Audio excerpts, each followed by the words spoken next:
It began with water. Not the sea this time, but rain. Soft and rare, like most things in Vandala that mattered. The kind of rain that starts with heat. That waits until the morning sun is almost painful, then breaks quietly across rooftops like breath exhaled from nowhere. No thunder. No storm. Just gentle, vertical silver. At 7:06 a.m., the Juza quarry prototype stood open to the sky. No covering had been built over the bowl. No tap had been stretched across its skeleton. It was designed to receive the elements. And it did. Water collected along the base where gravel had once spiraled. Small rivulets traced down polished stone. The structure itself, glass, bronze, brushed basalt, glistened like a thing finally baptized. No one was there to see it, except Emera. She stood beneath the far edge of the archway, coatless, hoodless, letting the drizzle stitch its way down her temples and collarbone. The earth beneath her heels was damp but firm. The basin held its shape. Across from her, down a shallow ramp and through the garden corridor, came the sound of approaching steps. She didn't turn. Not until she heard her name, not spoken aloud, but sighed, from somewhere inside her memory. Then she knew. He was here. Ruye stood still before he entered.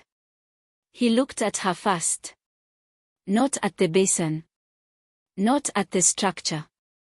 Not at the walls they'd once imagined holding stories no one would ever say aloud. Just her. She looked thinner. Not from loss, but from release. As if something she'd carried too long had finally broken loose in the night and gone somewhere she didn't plan to retrieve it. He walked to the edge of the basin, his shoes wet, his shirt collar already darkened with rain. He didn't speak. Not yet. Because the first truth didn't require words. In 2016, they had stood on the same ground, with different plans. The original basin had been deeper. Less public. Designed as a place for privacy, not retreat, but withholding. At the time, the entire structure was meant to reflect a shared philosophy: don't make anything too inviting. Don't make it too clear. Let people come close, but not inside. That design had been beautiful. Revered. And stillborn. Not because of permits. Not because of funding. Because of betrayal. There had been an investor.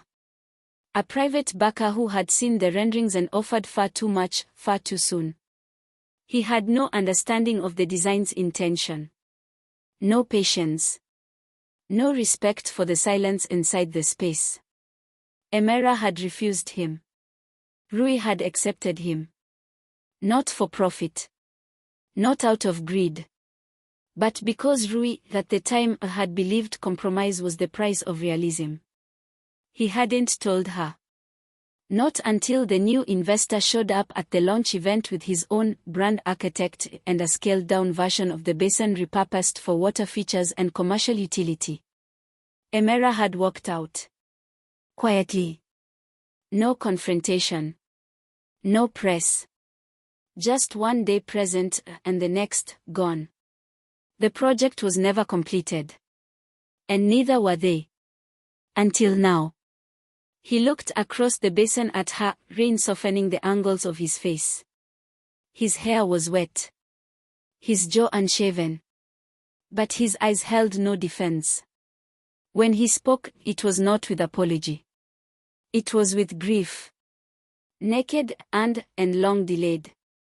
I thought doing the wrong thing quietly would protect what we had.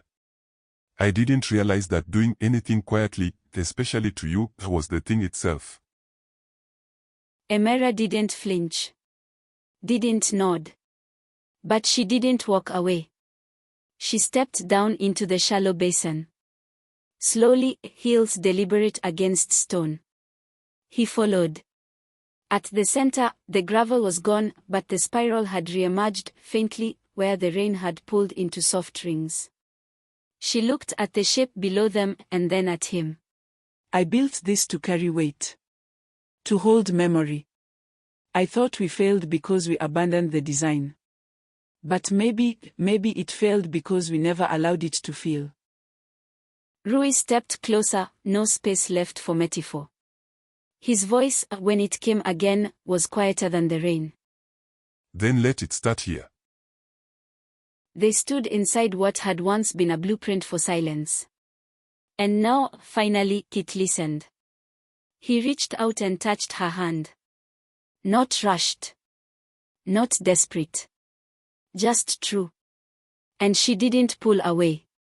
She turned to him fully, eyes sharp, glinting with something that hadn't existed in years, a hope without punishment. Later that week, construction resumed. Not because of funding. But because two architects stood in the same space, without retreat. The Juza quarry structure was completed in late spring. The garden basin remained open. Filled only by rain. Its first name, on the brass engraving outside, was not theirs. But inside, hidden in a quiet spiral behind the entry wall, was a different name. Not a signature. Not a dedication. A whisper. For what was meant to be weightless, and still carried us both.